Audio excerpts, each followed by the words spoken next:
Way 31 Storm Tracker meteorologist Carson Meredith with 31 Triple Doppler. Well, Carson, the viewer pictures are starting to come in of flooding in certain areas as well. I know that's a big concern. And it's mainly northwest Huntsville where we're seeing the worst of the flooding so far. Sporadic reports starting to come in now that everybody's starting to wake up. But we're not done with the flooding threat just yet, Demetria. Wow. Let's go to 31 Triple Doppler. And I want to be clear, this is a very isolated flooding issue this morning, mainly in the Huntsville metro, also into Limestone County. Now, if you're out in the shoals, you got some light rain, northeast Alabama, Jackson, DeKalb County seeing some lighter rain too. But there's a little corridor of heavier thunderstorms that we've had really going back to 1 o'clock this morning that just continues a train of thunderstorms through the exact same areas.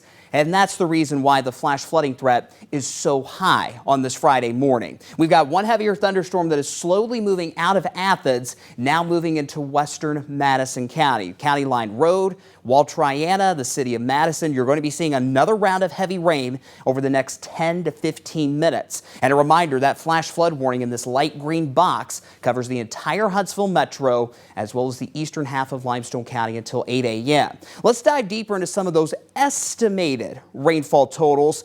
And this is all just in the last 6 hours. Keep in mind, our triple Doppler is estimating in northwest Huntsville along Jordan Lane, Pulaski Pike, near 5 inches of rain.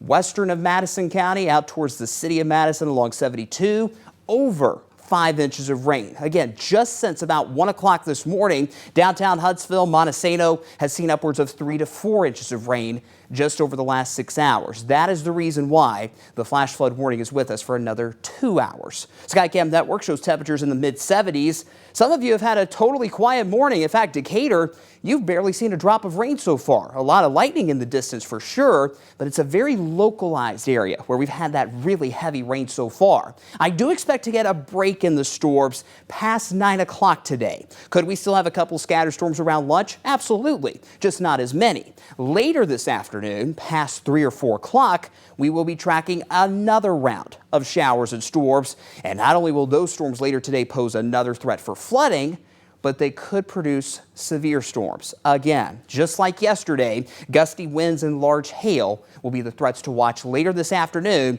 in addition to that renewed threat for flash flooding. Here's future radar, 9 a.m. Most of the storms we're seeing now start to weaken. We'll keep the chance, though, for a couple of storms through midday. Then by 3 this afternoon, we'll be watching pop-up storms that develop right on top of North Alabama, as well as a big cluster of storms from our west that could arrive in the shoals as early as 4 or 5 o'clock this evening. It's this cluster of storms that will pose the greatest threat for damaging winds and large hail, in addition to, of course, that heavy rain potential. The storms start to wind down past 8 or 9 o'clock tonight, but they'll still linger. So we could still have additional flooding issues through the night tonight before we finally dry things out as this frontal boundary pushes to the south on Saturday.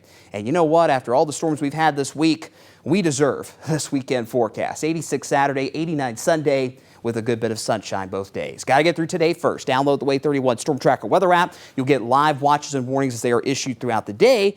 And you can also have exclusive access to our 31 Triple Doppler and track those storms where you are in real time.